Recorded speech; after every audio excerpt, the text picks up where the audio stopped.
పెట్టు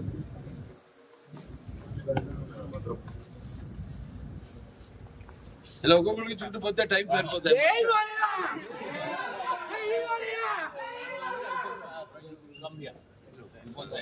sir sir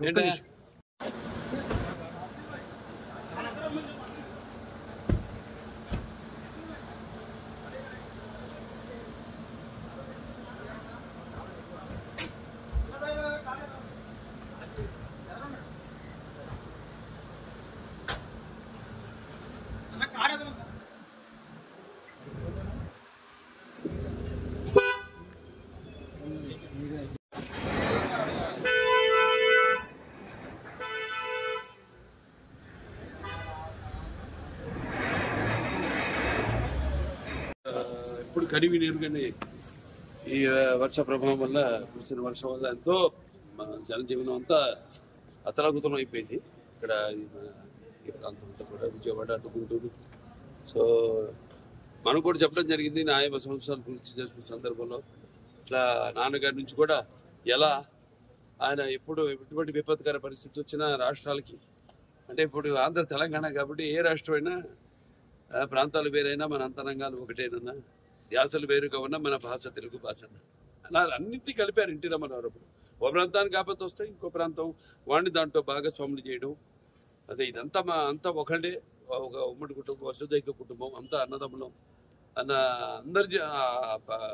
అందరిని ప్రభావితం చేసి వాళ్ళని అందరినీ ఆదుకునేలా, అలాగే మేము కళాకారులు ఆయన్నే ఆదర్శంగా తీసుకుని అప్పటి నుంచి అంటే నేషనల్ డిఫెన్స్ ఫండ్ కానివ్వండి, లేకపోతే మన ఉప్పెన కానివ్వండి దివిసీమలో, లేకపోతే మన వేరే రాయలసీమ క్షామ నివారణ కోసం అయితేనేమి ఆయన అప్పుడు జోలి బట్టి మిగతా ప్రాంతాలన్నీ తిరిగి ఆయన అడుక్కోవడం జరిగింది డబ్బు.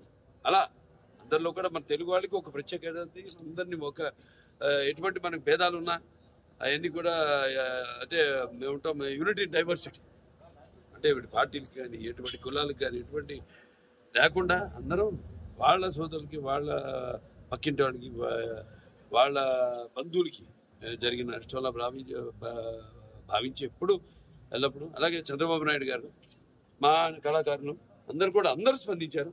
కూడా సిద్ధు జొన్నలగడ్డ గారు అయితేనేమి, లేకపోతే ప్రో విశ్వసేన్ గారు అయితేనేమి, అలా చాలా మంది నటులు ఎవరికి వాళ్ళు షూటింగ్లో వాళ్ళ పనులు ఉంటారు. ఇప్పుడు మాకు ఖాళీ దొరికింది కాబట్టి ఒక్కరోజు వచ్చేసి, ఎందుకంటే ఇప్పుడు అనౌన్స్ చేసి చాలా రోజులైంది, వచ్చేసి మా సహాయార్థం ప్రజలకి ఇక్కడ బాధితులకి ఈ యొక్క సీఎం రిలీఫ్ ఫండ్కి ఏదైతే వచ్చింది మేము అనౌన్స్ చేసామో అది ఇవ్వడానికి వచ్చాం. అలాగే చాలా మంది కూడా ప్రభావితులయ్యి వాళ్ళు అనౌన్స్ చేయడం జరిగింది. వాళ్ళు తిరిగి సమయంలో వాళ్ళు వచ్చి తప్పకుండా వాళ్ళు ఇచ్చి పెడతారు. వాళ్ళు ఏదైతే ఇద్దామనుకున్నారో, ఏదైతే వాళ్ళు ప్రకటన చేశారు. అయినా ఇది లేనిపోని రచ్చ చేసి ఈ పేర్లు ఎందుకు లేని పేర్లు ఎత్తడం కూడా అనవసరం. ఏదో ఎంత హాస్యాస్పదం అంటే ప్రభుత్వం సృష్టించిందట ఈ వరదకి, అంతకంటే హాస్యాస్పదం అంటే అదే అడిగితే ఏం మాట్లాడాలి మాకు తెలియదు. మనకు తెలుసు వాళ్ళ గురించి ఏం మాట్లాడాలో, ఏం మాట్లాడకూడదు. అది దీంట్లో సహాయం అందించిన చాలా మంది ఉన్నారు.